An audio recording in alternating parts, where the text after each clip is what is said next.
శ్రీమద్భగవద్గీత ఓం కృష్ణం వందే జగద్గురు. జై శ్రీకృష్ణ. భగవద్గీతలో శ్రీకృష్ణుడు అర్జునునకు ఇలా ఉపదేశిస్తున్నాడు. శ్రీకృష్ణుడు ఇలా అంటాడు, శరీరమందంతటను వ్యాపించియున్న శరీరమంతటా వ్యాపించియున్న ఆత్మకు నాశనం లేనిదని నీవు తెలుసుకొనుము. అట్టి అవినాశి అయిన ఆత్మను నశింపజేయుటకు ఎవ్వడును సమర్థుడు కాడు అని శ్రీకృష్ణుడు అర్జునునకు తెలుపుచున్నాడు. దేహమంతటా వ్యాపించియున్నటువంటి ఆత్మ యొక్క నిత్య తత్వమును మరింత స్పష్టముగా వివరించుచున్నది. దేహమంతటను వ్యాపించియున్న దానిని ఎవరైనను గ్రహింపగలరు. అది ఏ చైతన్యము. కనుకనే సంపూర్ణ దేహమునందు లేక ఏదైనా ఒక భాగమునందు కలుగు సుఖదుఖములను ప్రతి ఒక్కరూ ఎరుగగలుగుచున్నారు. కానీ చైతన్యము యొక్క వ్యాప్తి శరీర అంతర్భాగమునకు మాత్రమే పరిమితమై ఉన్నది అని శ్రీకృష్ణుడు అర్జునునకు ఉపదేశించెను. శ్రీకృష్ణుడు ఇలా అంటాడు, ఒక దేహం పొందు సుఖదుఖములు మరొక దేహమునకు తెలియవు. కనుకనే ప్రతి దేహము ఒక ప్రత్యేక జీవాత్మ యొక్క ఆచ్ఛాదనమై ఉన్నది. అట్టి దేహమునందు ఆత్మ యొక్క ఉనికి చైతన్యము ద్వారా అనుభూతమగును. ఈ ఆత్మ కేశాగ్రమునందలి 10,000వ వంతు పరిణామము కలదిగా వర్ణింపబడినది. కేశాగ్రమును 100 భాగములుగా విభజించి మరలా ఒక్కొక్క భాగమును 100 భాగములుగా విభజించినచో అట్టి ఒక భాగము పరిమాణమును ఆత్మ కలిగియుండును. అట్టి విషయమే శ్రీమద్భాగవతమునందు 10:87-30 నందు శ్రీధర స్వామి భాష్యములో ఇట్లు చెప్పబడినది. కేశాగ్రశత బాహస్య శతాంశః సాదృశాత్మకః జీవః సూక్ష్మస్వరూపోయం సంఖ్యాతితో హి చిత్కనః. కేశాగ్రము యొక్క 10,000వ భాగమంత పరిమాణము గల ఆ ఆధ్యాత్మిక చిత్కణములు అసంఖ్యాకములుగా గలవు. శ్రీకృష్ణుడు ఇలా అంటాడు, ఆధ్యాత్మిక అణువులైన ఆత్మలు భౌతికాంశముల కంటెను సూక్ష్మమై ఉన్నవి. అట్టి అణువులు అసంఖ్యాకములైనట్టివి. అట్టి సూక్ష్మమైన ఆధ్యాత్మిక విస్ఫులింగమే భౌతిక దేహమునకు మూలాధారము. ఔషధము ప్రభావము దేహమంతటను వ్యాపించునట్లు అట్టి ఆధ్యాత్మిక విస్ఫులింగపు ప్రభావము దేహమంతటను వ్యాపించియుండును అని శ్రీకృష్ణుడు పలికెను. శ్రీకృష్ణుడు అర్జునుడితో ఇలా అంటాడు, ఆత్మ యొక్క ప్రభావము దేహమంతటను చైతన్య రూపము అనుభూతమగుచుండును. అది ఏ ఆత్మ ఉనికికి నిదర్శనము. చైతన్యము లేనట్టి భౌతిక దేహము మృత శరీరమనియు ఎట్టి భౌతిక సాధనము ద్వారాను అట్టి దేహమును తిరిగి చైతన్యమును కలిగింపలేమనియు ఎంతటి అమాయకుడైనను ఎరుగును. కనుక చైతన్యము ఆత్మ వలనే కాని ఎట్టి భౌతిక మూలకణముల సమ్మేళనములచే కలుగజాలదు. ఆత్మ పరిమాణము గూర్చి మరింత స్పష్టముగా వివరింపబడినది. అనుపరిమాణము గల ఆత్మ సంపూర్ణ జ్ఞానముచే గ్రహింపబడును. అనురూపమైన ఈ ఆత్మ ప్రాణ అపాన వ్యాన సమాన ఉదానములు అను 5 విషయములైన వాయువులతో తేలుచు హృదయమున నెలకొనియుండునని బద్ధజీవుల దేహమునంతటను తన ప్రభావమును వ్యాపింపచేయుచుండును. 5 రకాల భౌతిక వాయువుల కల్మషము నుండి ఆత్మ శుద్ధమైనప్పుడు దాని ఆధ్యాత్మిక ప్రభావం ప్రకటితమగునని శ్రీకృష్ణుడు తెలిపెను. శ్రీకృష్ణుడు ఇలా అంటాడు: శుద్ధమైన ఆత్మను ఆవరించినట్టి పంచవాయువులను వివిధములైన ఆసనముల ద్వారా గ్రహించుట కొరకై హఠయోగ విధానం ఉద్దేశింపబడినది. అను ఆత్మను అట్టి భౌతిక వాతావరణ బంధము నుండి విముక్తి కలిగించుట కొరకై అది నిర్దేశింపబడినదని కానీ భౌతిక ప్రయోజనముకు కొరకు కాదు. ఈ విధముగా వేదాజ్మయ అంతటను అనురూపమైన ఆత్మ నిర్మాణము అంగీకరింపబడినది.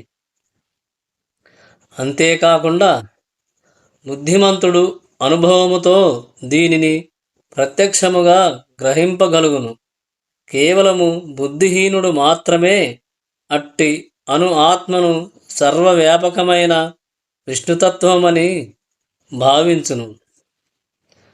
అనురూపమైన ఆత్మ ప్రభావం దేహమంతటను వ్యాపించియుండును. అనురూపమైన అట్టి ఆత్మ ప్రతి జీవి హృదయమునందును నెలకొని యుండును. ఈ ఆత్మ పరిమాణము అతి సూక్ష్మమై శాస్త్రజ్ఞుల దృష్టి పరిధికి అతీతమై యుండుట చేత వారిలో కొందరు మూర్ఖముగా ఆత్మయే లేదని చెప్పుదురు. కానీ వాస్తవమునకు ప్రతి ఒక్కరి హృదయమునందును అనురూపమైన ఆత్మ పరమాత్మతో కూడి నిశ్చయముగా నిలిచియున్నది. కనుకనే దేహపు ఈ భాగము నుండి దేహపు కదలికలకు అవసరమైన శక్తులన్నీయు వెలువడుచున్నవి. ఊపిరితిత్తుల నుండి ప్రాణవాయువును గ్రహించు రక్త కణములనన్నీయు ఆత్మ నుండియే శక్తిని గ్రహించును. ఆత్మ ఈ స్థితి నుండి వెడలినంతనే రక్త ప్రసరణ క్రియ ఆగిపోవును. రక్తముల ప్రాముఖ్యతను అంగీకరించిన వైద్యశాస్త్రము ఆత్మయే మూలమన్నది ఎరుగుకున్నది. అయినను వైద్యశాస్త్రము దేహము యొక్క సర్వశక్తులకు హృదయమే కూడలి స్థానమని అంగీకరించును. పరమాత్మ యొక్క అట్టి అనురూప ఆత్మలు సూర్యకాంతి కణములతో పోల్చబడినవి. సూర్యకాంతి యందు ప్రకాశవంతములైనట్టి అసంఖ్యాక కణములు గలవు. అట్లే అనురూప ఆత్మలు ఆ భగవానుని నుండి వెలువడు కాంతిలో కణములై యున్నవి. వానిని ప్రభా లేక ఉన్నత శక్తి అందును. కనుక వేద విజ్ఞానము ననుసరించినను లేదా ఆధునిక విజ్ఞానమును అనుసరించినను దేహమునందలి ఆత్మ యొక్క ఉనికిని ఎవ్వరును కాదనజాలరు. అట్టి ఆత్మను గూర్చిన విజ్ఞానము దేవాది దేవునిచే భగవద్గీత యందు స్వయముగా వివరింపబడినది. శ్రీకృష్ణుడు ఇలా అంటాడు: నాశనము లేనట్టియు అపారమైనట్టియు శాశ్వతమైనట్టియు అగు జీవాత్మ దేహము తప్పక నశించియే తీరును. కావున ఓ భరతవంశీయుడా, నీవు యుద్ధము చేయుము. శ్రీకృష్ణుడు అర్జునునితో ఇలా అంటాడు: భౌతిక దేహము స్వభావరీత్యా నశించు స్వభావము కలిగి ఉన్నది. అది వెంటనే నశింపవచ్చును, లేక 100 సంవత్సరముల పిదపనైనను నశింపవచ్చును. కాలభేదము మాత్రమే గలదు. దానిని శాశ్వతముగా నిలుపుటకు అవకాశమే లేదు. కానీ ఆత్మ అతి సూక్ష్మమైనదగుటచే అది శత్రువునకు కూడా గోచరింపదు. అప్పుడు దానిని చంపుటను గూర్చి వేరుగా చెప్పనవసరము లేదు. అత్యంత సూక్ష్మమైన ఆత్మ యొక్క పరిమాణమును కొలుచు పద్ధతిని ఎవ్వరును ఎరుగరు. అట్టి ఆత్మ ఎవ్వరి చేతను చంపబడదు. కనుక దేహము కోరినంత కాలము గాని శాశ్వతముగా గాని రక్షింపబడదు. ఈ రెండు కోణములలో దేని ద్వారా చూసినను దుఃఖమునకు ఎట్టి కారణము లేదు. కర్మానుసారముగా అనుపరిమాణ ఆత్మ విధములైన దేహములను పొందుచుండును. కనుక ధర్మ నియమములను మనమందరము తప్పక పొందుచుండును, తప్పక పాటించవలసి ఉన్నది. జీవుడు పరంజ్యోతి అంశమగుటచే వేదాంత సూత్రమునందు అతడు జ్యోతి స్వరూపుడుగా వర్ణింపబడినాడు. కనుకనే సూర్యకాంతి సమస్త జగత్తును పోషించున్నట్లుగా ఆత్మకాంతి ఈ దేహమును పోషించుచున్నది. అట్టి ఆత్మ దేహమును వీడినంతనే దేహము క్రుల్లుట నారంభించును. అనగా ఆత్మయే దేహమును పోషించుచున్నదని తెలియచున్నది. దేహమునకు ఎట్టి ప్రాముఖ్యత లేదు. కనుకనే శ్రీకృష్ణుడు భౌతికమైన దేహపరమైన ప్రయోజనముల కొరకై తమ విద్యుక్త ధర్మములను త్యజింపక యుద్ధము చేయవలనని అర్జునునికి ఆదేశించెను.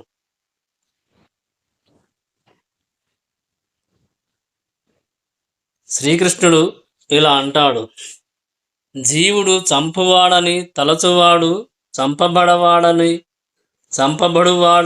తలచువాడు ఇరువరును అజ్ఞానులే. ఏలయనా ఆత్మ చంపదు మరియు చంపబడదు.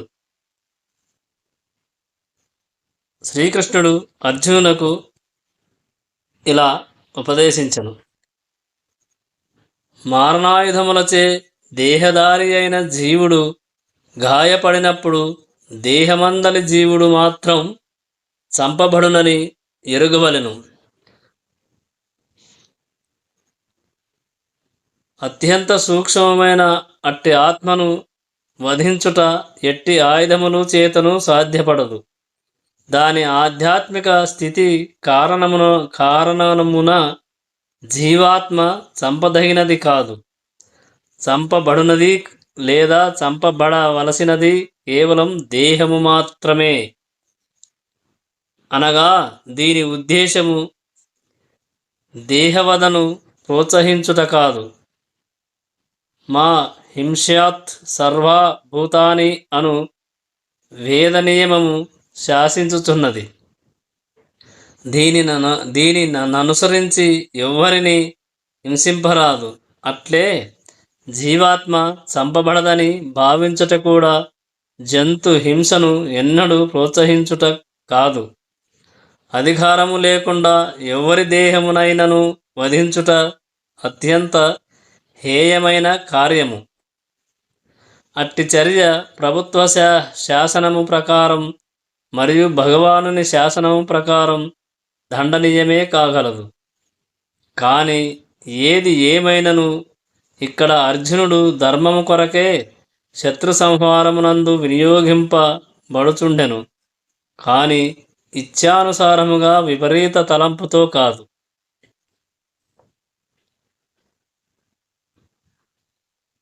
శ్రీకృష్ణుడు అర్జునుడితో ఇలా అంటాడు: ఆత్మకు ఎన్నడూనూ జననము గాని మరణము గాని లేదు. ఆత్మ జన్మింపలేదు, జన్మింపదు, జన్మింపబోదు. అది జన్మరహితము, నిత్యము, శాశ్వతము, పురాతనము. దేహము చంపబడినను దేహము అట్టి ఆత్మ చంపబడదు. శ్రీకృష్ణుడు ఇలా అంటాడు: అనుపరిమాణ అంశ అయినట్టి ఆత్మ భగవానునితో గుణైక్యమును కలిగినటువంటిది. దేహము వలె అది ఎట్టి మార్పు నొందదు. కొన్నిసార్లు ఆత్మ స్థిరము లేదా కుతస్థమని పిలువబడును.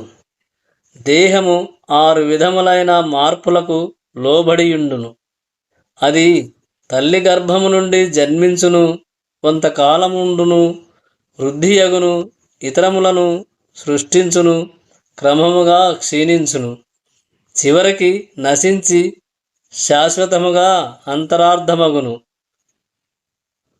కాని ఆత్మ ఎన్నడను అట్టి మార్పులను పొందదు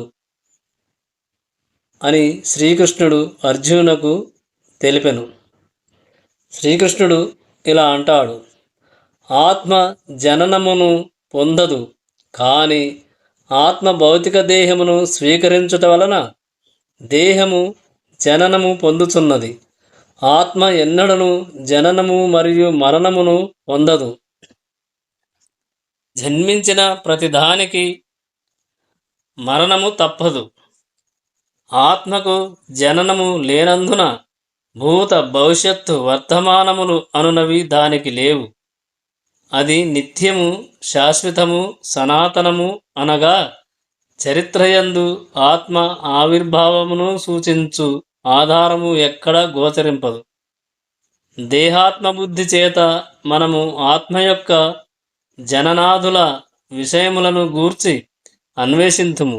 నిత్యమైన ఆత్మదేహము వలె ఎన్నడను వృద్ధాపమునొందదు. కనుకనే వృద్ధుడైన వాడు కూడా తన బాల్యమునందును లేదా యవ్వనమునందును కలిగియున్న ఉత్సాహమునే కలిగియుండును. దేహమునందరి మార్పులు ఆత్మపై ప్రభావమును చూపవు. ఆత్మ వృక్షము వలె మరియు ఏ ఇతర భౌతిక వస్తువు వలె గాని క్షీణింపదు. అది ఇతర జన్యములను కూడా సృష్టింపదు. దేహము ద్వారా సృష్టింపబడు సంతానము వాస్తవమునకు భిన్న జీవాత్మలే. కానీ దేహమును కలిగియున్న కారణముగా వారు ఒక ప్రత్యేక వ్యక్తికి సంతానముగా గోచరింతురు. ఆత్మ ఉనికి చేతనే దేహము వృద్ధి నొందుచున్నది. అయినను ఆత్మయందు మార్పులు లేదా దాని నుండి ఇతర జన్యములు కాని ఉత్పత్తులు కావు. కనుకనే దేహమునకు కలిగేడి 6 మార్పులకు ఆత్మ అతీతమై ఉన్నది. సమానమైనను ప్రస్తుత భావముతో సమానమైనను అదే యందు సమానమైనను దీని యందు విపచ్చిత్ అను పదము ప్రత్యేకముగా ప్రయోగింపబడినది.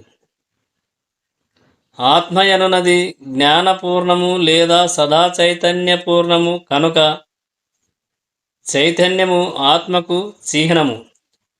ఎవరినైనను హృదయమునందు నెలకొనినట్టి ఆత్మను కనుగొనలేకపోయినను చైతన్యవంతమైన ఆత్మ ఉనికి చేతనే వారు దానిని గుర్తింపవచ్చును.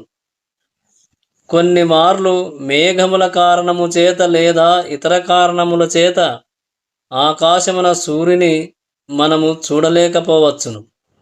కానీ సూర్యకాంతిని బట్టి అది పగటి సమయమని మనము విశ్వసించుదుము. తెల్లవారుజామున కొంత వెలుగు కనిపించినంతనే సూర్యుడు ఆకాశమున ఉదయించేనని మనము గ్రహింపగలుగుదుము. అట్లే మానవుడైనను లేక జంతువైనను దేహములన్నింటియందు చైతన్యముండుట చేతనే ఆత్మ ఉనికి మనకు తెలియచున్నది. కానీ ఈ జీవ చైతన్యము భగవానుని చైతన్యమునకు కొద్దిగా భిన్నమైనది. ఎందుకనగా భగవానుని చైతన్యం భూత భవిష్యత్తు వర్తమాన సర్వజ్ఞానమై ఉండగా జీవ చైతన్యము విస్మరణ అను స్వభావమును కలిగి ఉన్నది. జీవుడు తన నిజస్థితిని విస్మరించినప్పుడు దానిని పునరుద్ధరించు కొనుటకై శ్రీకృష్ణ భగవానుని ఉత్తమ బోధనల ద్వారా జ్ఞానమును మరియు వికాసమును పొందగలడు. అంతేకాని విస్మరణ స్వభావము కలిగినట్టి జీవాత్మ వంటి వాడు కాడు. శ్రీకృష్ణ భగవానుడు లేనిచో అతని భగవద్గీత బోధనలు నిరుపయోగములగును. అను పరిమాణ ఆత్మ మరియు పరమాత్మ, విభు ఆత్మ అని రెండు రకములై ఆత్మలు కలవు. జీవాత్మ మరియు పరమాత్మ ఇరువురును దేహమనేడి ఒకే వృక్షముపై జీవుని హృదయమునందు నిలిచియున్నవి. భౌతిక వాంఛల నుండి, శోకముల నుండి విముక్తుడైనట్టి వాడే పరమ పురుషుని కృపచే పరమాత్ముని మహిమలను ఎరుగగలుగును. శ్రీకృష్ణ భగవానుడు పరమాత్మకు కూడా మూల కారణుడు. ఇక్కడ అర్జునుడు తన యథార్థ స్వభావమును విస్మరించిన ఆత్మయై ఉన్నాడు కనుక అతడు శ్రీకృష్ణుని నుండి లేదా అతని ప్రతినిధి అయిన ఆధ్యాత్మిక ఆచార్యుని నుండి ఆత్మ వికాసము పొందవలసిన అవసరమున్నది. శ్రీకృష్ణుడు అర్జునుడితో ఇలా అంటాడు: ఓ పార్థ, ఆత్మ నాశనము లేదనియు, శాశ్వతమైనదనియు, పుట్టుక లేదనియు, క్షయము లేదనియు తెలిసిన వ్యక్తి ఎవ్వరనేని ఎట్లు చంపును లేదా ఎట్లు చంపించును? శ్రీకృష్ణుడు ఇలా పలికెను అర్జునుడితో: వాస్తవమునకు ప్రతి వస్తువునకును ఒక ప్రయోజనముండును. పరిపూర్ణ జ్ఞానము గల మానవుడు సరైన ప్రయోజనము కొరకై ఏ వస్తువును ఎక్కడ ఎట్లు ఉపయోగించవలెనో ఎరుగును. అట్లే హింసకు కూడా ప్రయోజనము గలదు. కానీ దానిని ఎట్లు వినియోగింపవలెనును విషయము జ్ఞానవంతునిపై ఆధారపడి ఉండును. హంతకునికి ఉరిశిక్ష విధించినను న్యాయమూర్తి నిందనీయుడు కాజాలడు. ఎందుకనగా అతడు ఉరిశిక్ష అను హింసను న్యాయశాస్త్ర సూత్రములను అనుసరించియే అమలుపరచును. హత్య చేసిన వానికి మరణదండనను విధింపవలెననియు, దానితో అతడు చేసిన ఘోర పాపమునకు మరుసటి జన్మలో దుఃఖితుడు కావలసిన అవసరం కలుగదనియు మనుధర్మశాస్త్రమైన మనుసంహిత తెలుపుచున్నది. హత్య చేసిన వారికి రాజు ఉరిశిక్ష విధించుట నిజముగా ప్రయోజనకరమైనది. అట్లే శ్రీకృష్ణుడు యుద్ధము చేయమని ఆజ్ఞాపించినప్పుడు అట్టి హింస పరమధర్మము కొరకేనని నిర్ధారింపవలసి ఉన్నది. ఈ విధముగా అర్జునుడు శ్రీకృష్ణుని కొరకై చేయబడు యుద్ధమున సంభవించు హింసయనున్నది హింస ఏమాత్రము కానేరదని ఎరిగి అతడు అట్టి ఆదేశముల అనుసరింపవలెను. ఎందుకనగా వ్యక్తిని అనగా ఆత్మను చంపుటయనున్నది అసాధ్యము. కనుక న్యాయ పరిపాలన కొరకై అట్టి నామమాత్రం హింస అంగీకరింపబడును. శాస్త్రచికిత్స రోగిని బాగు చేయుటకే గాని చంపుటకు కాదు. కనుకనే శ్రీకృష్ణుని ఆదేశమును అనుసరించి అర్జునుడు కావించు యుద్ధము పరిపూర్ణ జ్ఞానముతో కూడుకున్నది కనుక దాని యందు పాపఫలమునకు ఏమాత్రము అవకాశము లేదు. శ్రీకృష్ణుడు ఇలా అంటాడు అర్జునుడితో: మానవుడు జీర్ణ వస్త్రములను విడిచి నూతన వస్త్రములను ధరించునట్లు ఆత్మ జీర్ణమైన దేహములను విడిచి నూతన దేహములను గ్రహించుచున్నది అని శ్రీకృష్ణుడు అర్జునునకు ఉపదేశించెను. శ్రీకృష్ణుడు అర్జునుడితో ఇలా అంటాడు: ఆత్మ దేహములను మార్పనేననేది విషయము అంగీకరింపబడిన సత్యము. ఆత్మ ఉనికిని విశ్వసింపని ఆధునిక విజ్ఞాన శాస్త్రజ్ఞులు ఏ విధముగా హృదయము నుండి శక్తి కలుగునో వివరింపలేకున్నను, శైశవము నుండి బాల్యము వరకు, బాల్యము నుండి యవ్వనం వరకు, యవ్వనము నుండి వృద్ధాప్యం వరకు దేహమునందు కలిగే మార్పులను వారు అంగీకరింపక తప్పదు. వృద్ధాప్యము నుండి మరి ఒక దేహమునకు మార్పు అనునది జరుగును. ఈ విషయము శ్రీకృష్ణుడు ఇదివరకే చెప్పియుండెను. శ్రీకృష్ణుడు ఇలా అంటాడు: ఒక దేహము నుండి మరొక దేహమునకు ఆత్మ యొక్క మార్పు పరమాత్మ కృపచేతనే సాధ్యమగుచున్నది. ఒక మిత్రుని కోరికను మరొక మిత్రుడు తీర్చునట్లు ఆత్మ యొక్క కోరికను పరమాత్మ తీర్చును. ముండకోపనిషత్తు వంటి వేద విభాగములను శ్వేతాశ్వనేత ఉపనిషత్తు వంటివి జీవాత్మను మరియు పరమాత్మను ఒకే వృక్షముపై కూర్చున్న మిత్రపక్షులతో పోల్చినవి. ఆ రెండు పక్షులలో ఒకటి ఆత్మ వృక్షపు ఫలమును ఆరగించుచుండగా, మరొక పక్షి శ్రీకృష్ణుడు తన మిత్రుని గమనించుచుండును.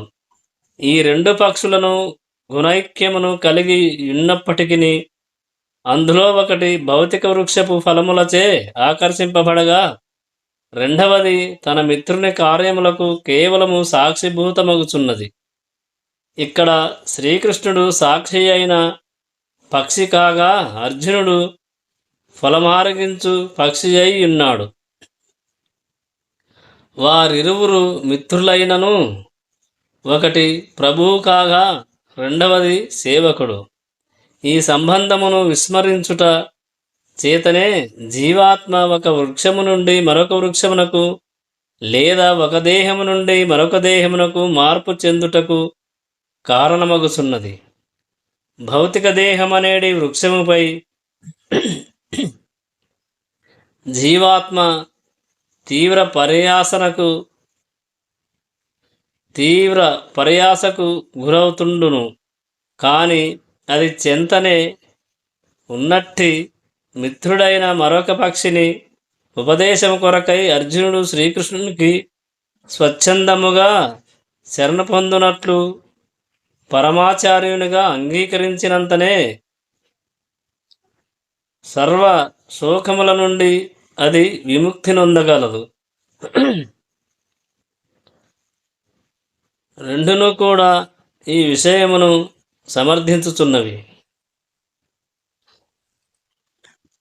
సమానే వృక్షే పురుషో నిమగ్నో నిశయా శోచతి ముహ్యమానః జుష్టం యథా పశ్యత్యన్య మీశమస్య మహిమాన మితి వీతశోకాః. రెండు పక్షులను ఒకే వృక్షముపై నున్నను ఫలమారగించు పక్షి ఫలభోక్తగా చింత మరియు దుఃఖములతో పూర్తిగా మునిగి యుండును. కానీ ఆ పక్షి భగవానుడైనటువంటి తన మిత్రుని వైపునకు ఏదియో ఒక విధముగా సృష్టిని సారించి అతని మహాత్మ్యమును ఎరుగగలిగినచో వెంటనే ఆ దుఃఖిత పక్షి సర్వచింతల నుండి విముక్తమగును. అర్జునుడు ఇప్పుడు తన శాశ్వత మిత్రుడైన శ్రీకృష్ణుని వంకకు తిరిగి అతని నుండి భగవద్గీతను అవగాహన చేసుకొనచున్నాడు. ఆ విధముగా అతడు ఉపదేశములను శ్రవణము చేయుట ద్వారా శ్రీకృష్ణ భగవానుని మహాత్మ్యమును పూర్తిగా గ్రహించి శోకము నుండి దూరము కాగలడు. పితామహుడు మరియు గురువుల దేహ మార్పును గూర్చి చింతింపవలదని భగవానుడు అర్జునునకు ఇక్కడ ఆదేశించెను. శ్రీకృష్ణుడు ఇలా అంటాడు: వాస్తవమునకు ధర్మయుద్ధమునందు వారి దేహములను సంహరించుటకు అతడు ఆనందింపవలెను. ఎందుకనగా ఆ విధముగా వారు తమ వివిధ దేహకర్మల ద్వారా సంక్రమించిన పాపమును నశింపజేసుకొనగలుగుదురు. యజ్ఞవేదికపై లేదా ధర్మయుద్ధమునందు కాని తన దేహమును త్యజించినవాడు వెంటనే సమస్త దేహ ప్రతి ఫలకర్మల నుండి విముక్తుడై ఉత్తమ జన్మనందును. కనుకనే అర్జునుని చింతించకు, ఎట్టి కారణము లేదని శ్రీకృష్ణుడు అర్జునునకు ఉపదేశించెను.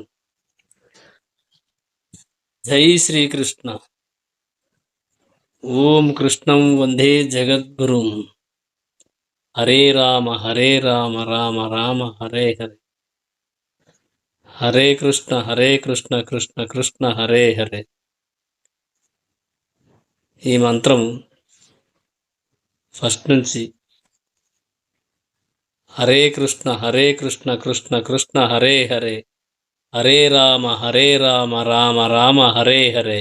ఈ మహామంత్రమును ఎవరైతే రోజు పఠిస్తారో 24 గంటలు ఎప్పటికీ పఠించుకుంటూ ఉంటారో వారు శ్రీకృష్ణుని చేరగలరని, మరుజన్మ లేకుండా శ్రీకృష్ణుని చేరగలరని శ్రీకృష్ణ భగవానుడే భగవద్గీతలో ఉపదేశించినాడు.